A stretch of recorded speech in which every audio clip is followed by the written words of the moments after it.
Hey, what's up guys? Mellow Modesty here. Yes, that's right, I do still make videos. I know I haven't done a video in a long time. It's coming towards the end of the school year, so I have a lot of studying, homework type stuff that I'm not really doing, but I should be doing, and I'm sort of doing while doing other things. So that's sort of been keeping me from making videos, as well as I think I said in a previous video that I got a job pretty recently, and I've been working quite a lot of hours, so that's sort of been stopping me as well. And on free time, I've wanted to like hang out with friends more than talk to an iPad for 10 minutes. Hopefully you guys aren't too upset, but I'm gonna upload this video, and then there might be a few more tonight as well. This episode is my record store day finds, as well as just recent records that I've bought. We'll start with the record day lot. One record store day release I picked up was Relationship of Command by At the Drive-In. This is a repress of their most well-known album. They're sort of a post-hardcore band, and I hate post-hardcore music, but I like this album quite a lot. It's a nice gatefold double album on 180 gram. It also comes on orange vinyl, which is quite cool. It's like a see-through orange, which I love colored vinyl, so that's always cool. If you're a fan of like Rise Against, I would suggest checking them out because they're like Rise Against, but like a billion times better. And then I also picked up, this was like my main try to find record store release, the Zaireeka box set by the Flaming Lips. If you've never heard of Zaireeka, it is a album by the Flaming Lips, and it is basically it's on 4 discs, as you can see, and you have to play them all simultaneously to get the full effect of the album, which is really cool, but also really ridiculous, especially for a vinyl release. I haven't even opened this, and I know all of them are different colored, but I'm not going to open it until I like have 4 turntables, and I might not even open it then. But yeah, those were my 2 record store day pickups, like exclusives. I really wanted to get the Ageistis by Jern repress by Sigur Rós, but they had one at Stinkweeds, and it was sold to the very first customer who walked in the door that morning, so that sort of stinks. By the way, if you guys don't know what record store day is, record stores get exclusive stuff that is just awesome stuff, and if you're into the vinyl collecting scene, you probably already know what it is, but if not, definitely visit some of your record stores on the 3rd Saturday of April. This one was on 420, which was pretty awesome, and yeah, I would just definitely suggest checking it out. Some record store day releases or some record store day pickups I did that were not official releases was a very first press of Modest Mouse's The Fruit That Ate Itself, which is awesome because, as I'm sure many of you know, Modest Mouse is my favorite band of all time. Unquestionably my favorite band of all time.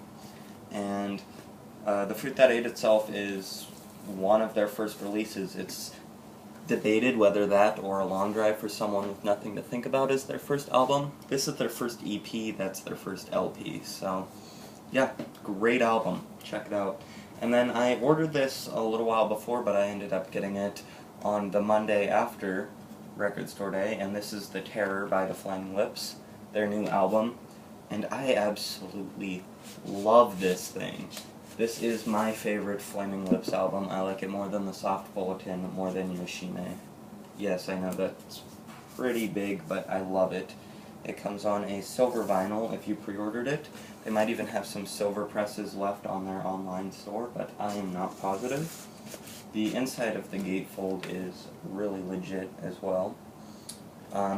This album is a very strange album by the Flaming Lips. It has a very robotic, drony sound to it. People have compared it to 2001: A Space Odyssey, which if I had to pick one, it would be my favorite movie of all time, and this is a great album. It comes with sleeves, with lyrics, and it's just a great package. And if you're a fan of the Flaming Lips, definitely check this out. If you're not, this probably isn't the best Flaming Lips album to start with. I would start with Yoshime, but still, fantastic album.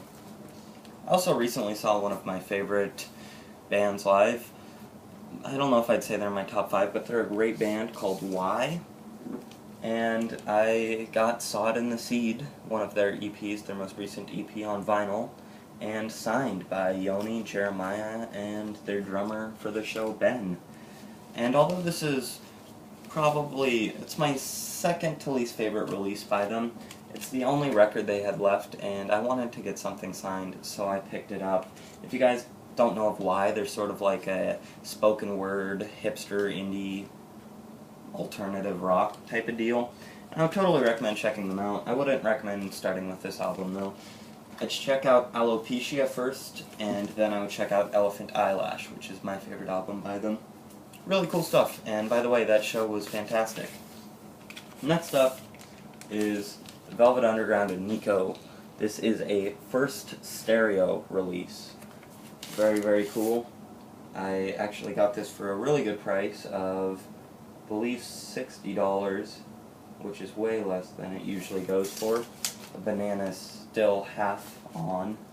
It is a gatefold, and if you guys don't know of the Velvet Underground, definitely check them out. They're one of the first bands that started singing about drugs and stuff, and this is definitely their best album.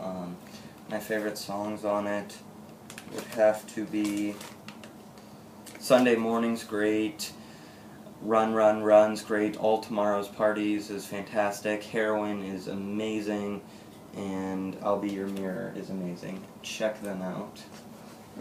Next up, we got MBV by My Bloody Valentine, a album that was 20 years in the making, and it is worth it. It is better than Loveless, in my opinion. It's a shoegazy album, and it's fantastic. Check it out, 180 gram, actually made for analog, which many people don't do anymore. And then the last one I'm going to show you is Death Conscientiousness by Have a Nice Life. This is my third favorite album of all time, and this is a first press, and it is an amazing record. It's also a really cool vinyl release because it comes with this booklet. It's a concept album, and comes with this 70-page booklet about the concept it's based off of, which is basically like really, really old occultists. Once again, this is a shoegazy album. It's like a shoegaze, post-punk, post-rock, post-industrial, post-doom album, and I absolutely recommend it. You can download it for $5, which you guys definitely should, because it is a breathtaking album. It is so, so, so wonderful. And so, hopefully you guys enjoyed this. If you want to just listen to one song by Have a Nice Life to see if you like them, I would definitely recommend either Blood Hail, Earth Mover, or The Big Gloom. Those are probably my 3 favorite songs on the record, and it's a fantastic record. Anyways, hopefully you guys enjoyed this video. If you went to Record Store Day, let me know what you got. If you didn't, let me know what you're up to and stuff. So, yeah, hopefully you enjoyed this video, and I will talk to you guys later. Keep listening to music, keep reading comics, and keep being awesome. See you later, guys. Bye.